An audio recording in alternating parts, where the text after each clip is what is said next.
I was diagnosed when I was 5 years old.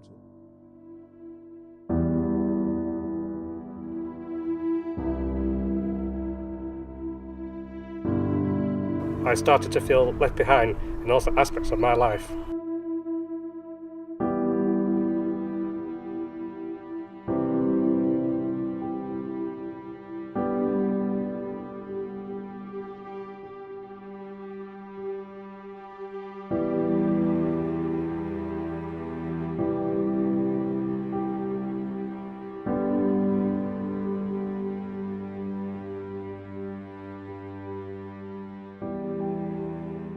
One day, in the playground when I was at primary school, my teacher called Mr McChrystal was recognising I wouldn't jump with 2 feet off the ground. I'd only jump with 1, and at times I used to interact with my other pupils at the time, and sometimes I'd run in a different direction.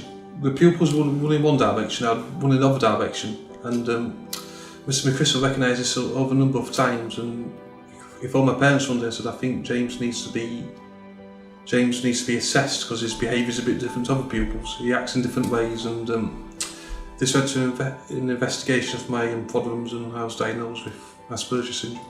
I would say I was about 2-3 years old when I was diagnosed with Asperger's, and my mother then took it in her best interest to read about it and find out how to support me in life. I always felt different to my brothers and sisters. As I got older, they had friends and relations. They also went to universities, college to improve their education. They had very busy social lives, went out with their friends to youth clubs, pubs and clubs, and on the town, something I felt I was able to do. Hello, my name is Claire. I got diagnosed at 31. It really helped me having a diagnosis because I could understand the way that I am. I struggle with bright lights and loud noises. I don't like arguments or confrontation. I'm an honest person and a good friend, and I'm very supportive. I noticed when I was at school I used to try and compete with other pupils. I wanted to be more like them. I felt like I was in a competition, but as I got older I've learned to be myself a bit more, just try and concentrate on the things I like, and I found since I've not been competing with other people too much, I'm okay. I don't get too stressed with trying to be like them. I try and develop my own interests, and I joined Altogether for Autism recently, and that's been a good learning experience for me. Mixing with other people that's been diagnosed with Asperger's. Back in 2012, I saw my GP that I had put off for a very long time and asked him if he could help me with my many phobias, issues and problems. After a long talk with him, he made referral to the mental health team. After a year, I was offered an appointment with a consultant in the mental health team. After a series of discussions and assessments, which went on for a number of months, I was finally given a diagnosis of autism and Asperger's syndrome. We offer support following diagnosis, but what we would say is that if any parents or professionals have got a concern about a child's development or behaviour, that really they should seek some support from their GP.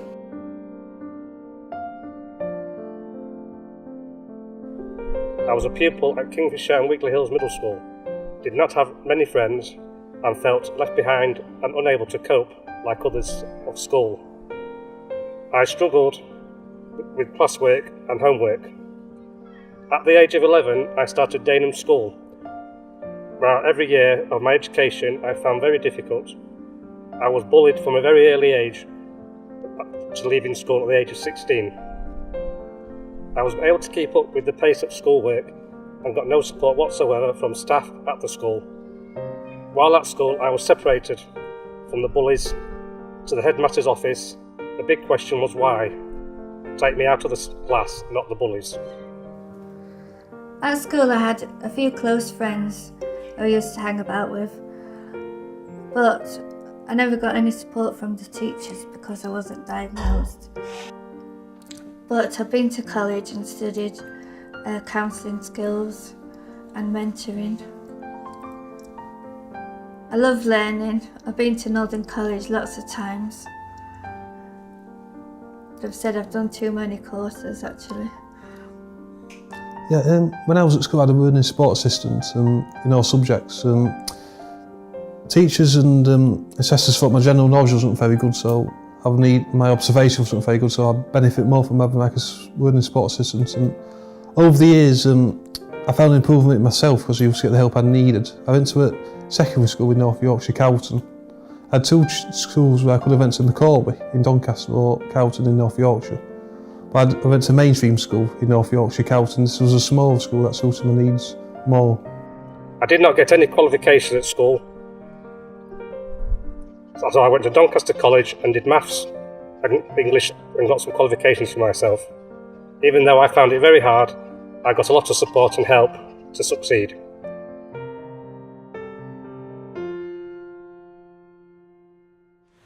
We're parents of two children with autism. There's Luke and there's Oliver. Luke, who's 23, is a member of the group Altogether for Autism. When Luke was diagnosed at 4, it was quite a crash course in autism. Our only perception before that was films like The Rain Man. Hello, I'm Megan and I've got a son that's autistic called John. We found out he was autistic at about 2 years old. He'd had a lot of ear infections, and at 18 months old they decided to fit grommets in his ears. My name is Ken. I have a son who has Asperger's and dyspraxia. It isn't easy with the problems that he has. Matthew was first diagnosed with dyspraxia when he was 5 years old. They noticed something at school that wasn't quite right, and he was referred to the mental health team in Doncaster, where they sort of assessed him and said that he had dyspraxia. But in them, obviously we're going back some years, we was told that it was more of a coordination problem. But as years have gone by, we found out a lot more about it and realised that it does affect him in a lot more ways than just like coordination. I mean, we always know when there was something with Luke, didn't we, from a young age, but with Oliver, he had that social, he had the language and the socialness of... Yeah, it was, I mean, it confirmed our sort of worst suspicions, really, because no one likes to think that lightning strikes twice. But it can do. You know, Luke partially prepared us for the possibility. So Oliver potentially, it was his behaviour what...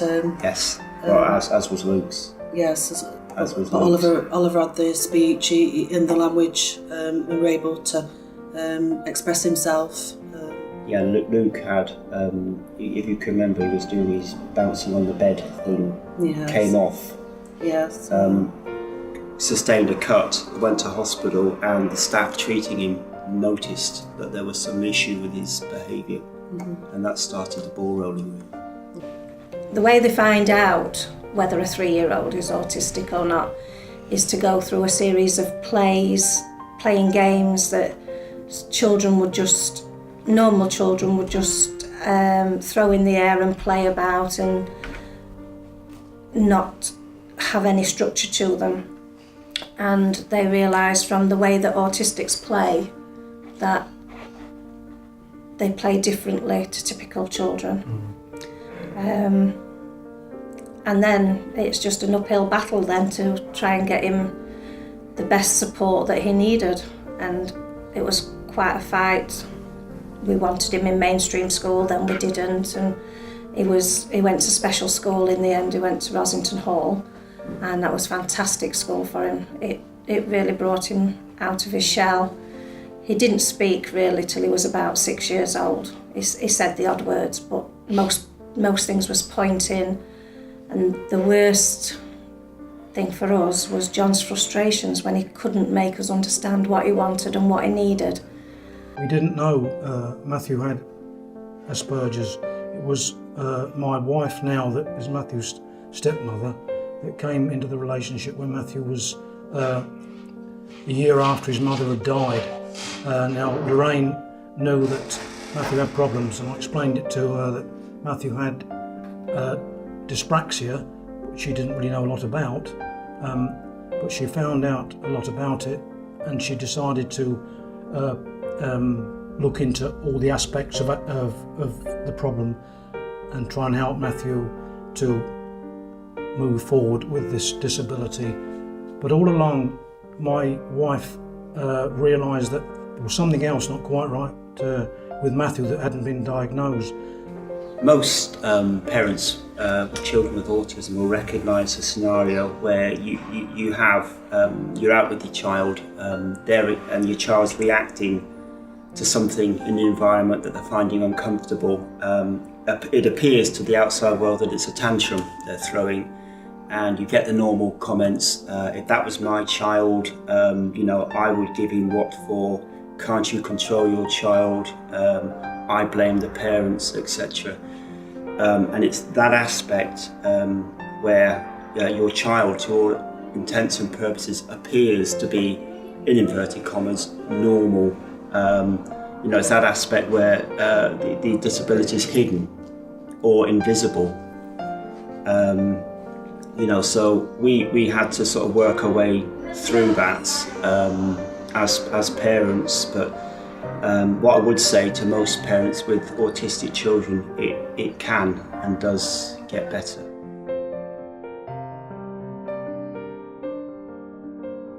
Services that we offer are, one of the things is we meet families once their child is given a diagnosis of being on the autistic spectrum. As well as meeting the family and sometimes in person, we also provide them with some information about that diagnosis. Yeah, so when we meet them at the hospital, when they get the diagnosis, we give them an information pack. So we put together a pack that's particular for that child and family. I think it's important to diagnose a child as early as possible. Not so much to access services, because really the majority of services in Doncaster should be available to children no matter what their diagnosis is about, what their needs are really. But what we have found is the earlier the child is diagnosed, the more chance really that child has got in understanding who they are as a person, but also their family members and other professionals can better understand them. Well, we see, because we see young people sort of up to age 19, we see a massive range of ages and a massive range of things that people come to see us for. I mean, some of those might be around sort of toileting and younger children, maybe around eating. You see a lot of things around sort of understanding social situations, or maybe understanding feelings and emotions and how to manage them. So we work with young people aged 0 to 19. And we don't have a sort of referral in, so anybody, either if they are a young person with a diagnosis under 19, whether they're a family member of someone with a diagnosis or whether they work with someone with a diagnosis, just can give us a ring on our booking line number and arrange to see somebody, and that's all they need to do, so anyone can access.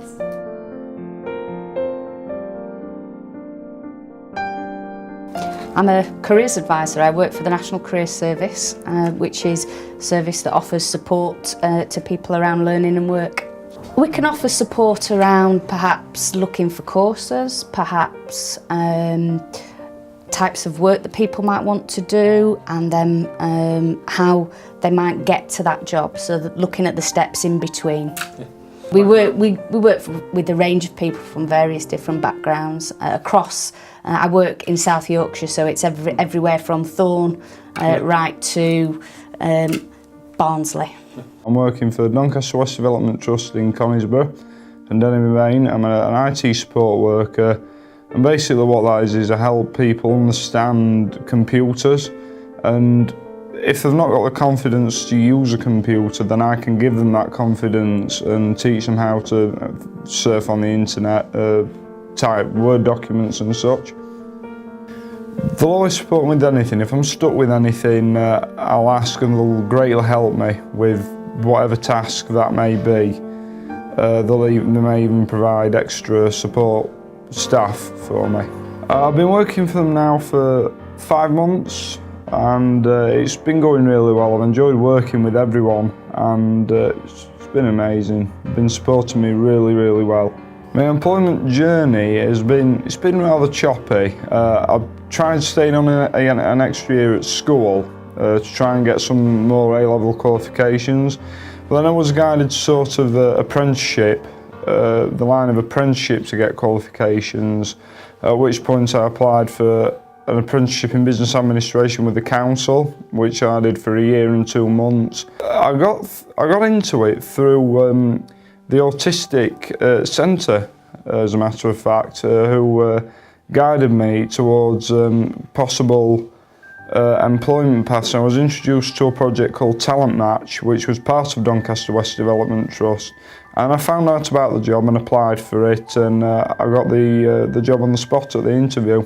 Working's definitely given me confidence and to meet new people, to trust people, and certainly to try and blend into an everyday environment, socially and in the workplace. I'm Liz Swain and I work for the Talent Match project. The nature of the project is to support young people in the Doncaster area between the ages of 18 to 24, supporting them back into some form of work, training or education. Some of my clients have different needs such as learning disability, substance misuse or mental health. So the project, the nature of that is to reduce those barriers and support each of young people on a one-to-one basis to meet their needs. The project is about the person-centred approach to key working. The best advice I can give to anybody with any sort of barriers to getting into work is find a support worker, an organisation that can advocate on your behalf, that can talk to an employer. Hello there, I'm Bob Adams and I'm based at DARTS, which is Doncaster Community Arts. I'm the Talent Match coach. Interesting, a lot of my clients are young people in that age range who have autism, and they've not been involved in anything, often quite isolated as well. So working with myself, the aim is to get them involved in things, and that can be involved in work experience, training, further education, and ideally, long-term employment. I've worked before. I've worked at Thorn Poultry, and I've worked packing chocolates at Christmas time in selection boxes, which I really enjoyed. I have good time management skills, always being on time. I am willing to take training involved to employment and also able to work as part of the team, but I have autism. Hi, I'm Chris Marshall, advisor at Shaw Trust in Doncaster. Shaw Trust is a company where a charity set up which help and support people with health conditions or disabilities into employment. We work with a customer for up to 12 months in branch, and then when the person goes into employment, we support the person for up to 2 years. Well, I think I can offer employers good timekeeping, good attitude towards work, being positive, and commitment really. Good attitude and being a valued member of the workforce. I got agency jobs in the past. I've worked in a few warehouses. Mainly I've just worked on, I was like a general operative. I used to go around the warehouse, around the chambers of the warehouse, keeping it clean as clean as I can do, being part of a hygiene team. This was at Next Distribution Centre in Armthorpe. Yeah, so we used to like clean tables, keep all the chambers of the warehouse clean. He did manage to get a job with Jack Fulton's through a place that helped him to get into employment, but unfortunately that he worked there for some time, but it didn't. He clashed that many times with his boss, with his problems that he's got, and he had to eventually leave. So at the time now, Matthew isn't employed. Hello, my name is Matthew.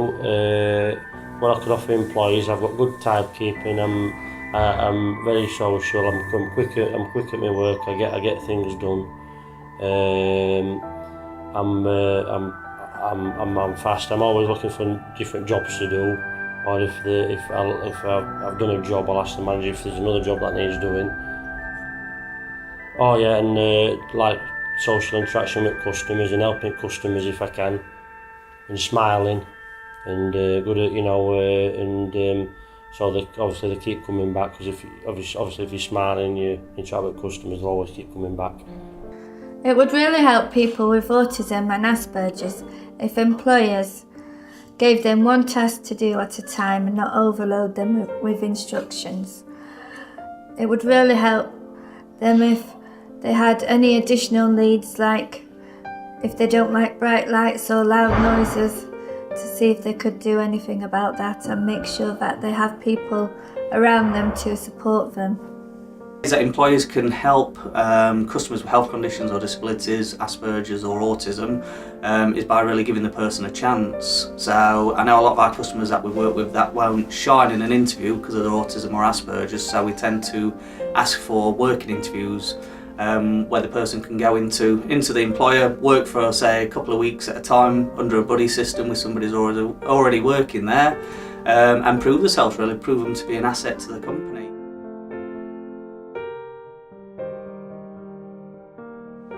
We noticed that amongst our children collectively, that there was a feeling of isolation. You know, people weren't having the opportunity to get together in a community, share ideas, share experiences, help one another. So we think that that's a sort of a key objective of the group, to bring that sense of community, sort of dissipate that sense of isolation, and you know, give them the opportunity to meet up.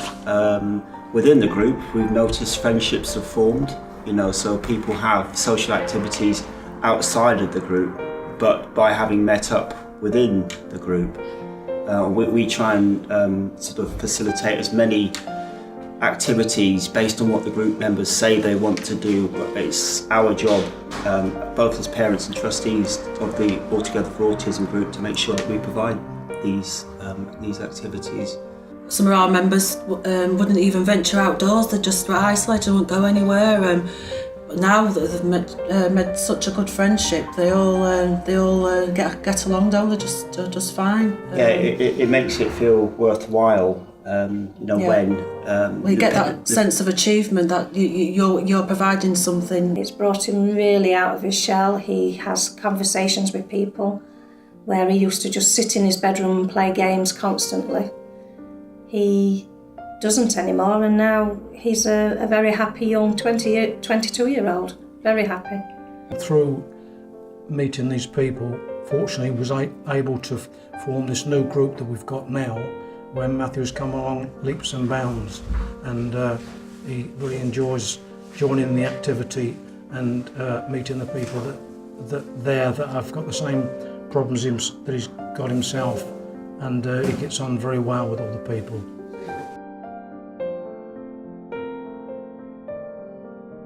I live on my own in Doncaster, in my own flat. The reason why I wanted to live by myself was because I wanted to feel more a part of the real world. I felt very cut off. I lived in Thorn with my parents since I was young, and I felt a bit isolated at times. I knew joining Altogether for Autism, mixing with more people, getting me talking again, being a bit more positive, being more independent, and now I've got more interests. I can go and see my parents at the weekend and I can come back here, so instead of just doing the same old routine all the time, I wanted to create a new routine and get new interests, and I feel a lot better. When I first got diagnosed, I just had the diagnosis, then I was sent on my way, so I had to find my own support. So after a number of years I found AT4A, which helps people with autism and Asperger's. We do games, we do trips out, walking, and now I'm learning how to do filming and editing, which are really valuable skills, and I've met a lot of friends at AT4A.